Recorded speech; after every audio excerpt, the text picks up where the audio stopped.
Chetan, can you tell us about your role at SQM and the broad universe of alternatives you cover? Sure. Thanks, Drew.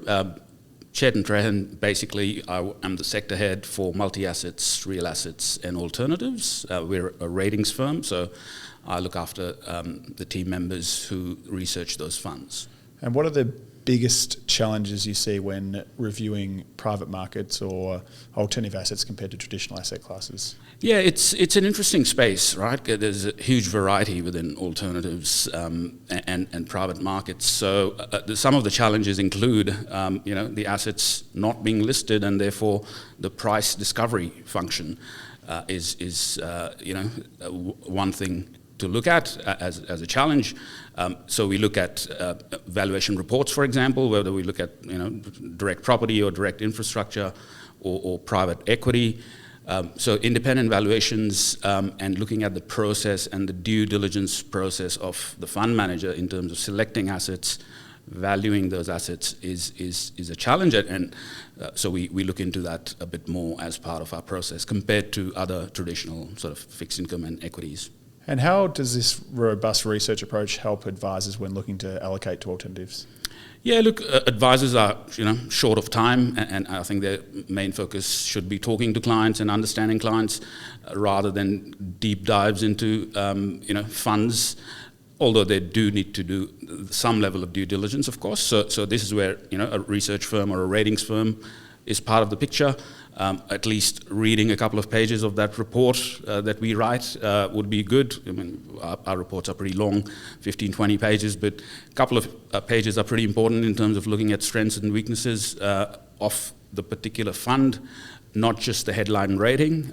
So it's important for the advisors to look at that, and this is where we help the advisors in their process. And what are, say, one or two of the top criteria you look for or you look out for when assessing an alternative manager compared to, say, a traditional equity market?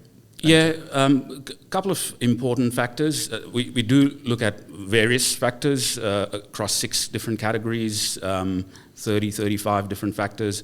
But a couple of them which are very important are, strength and track record of the business and of the people.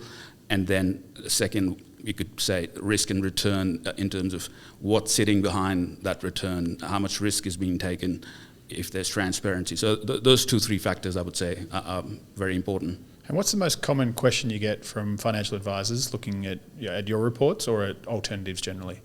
Yeah, so we as a research team generally don't talk to the advisors directly, but we do interact in conferences like this, IMAP conferences, Insider Network conferences, and others.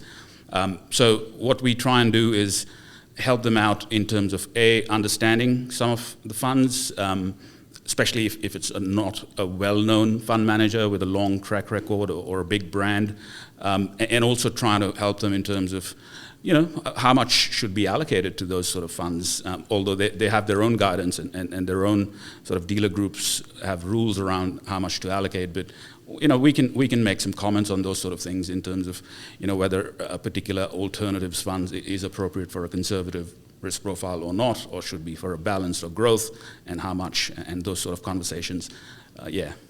Chetan, thank you. You're welcome.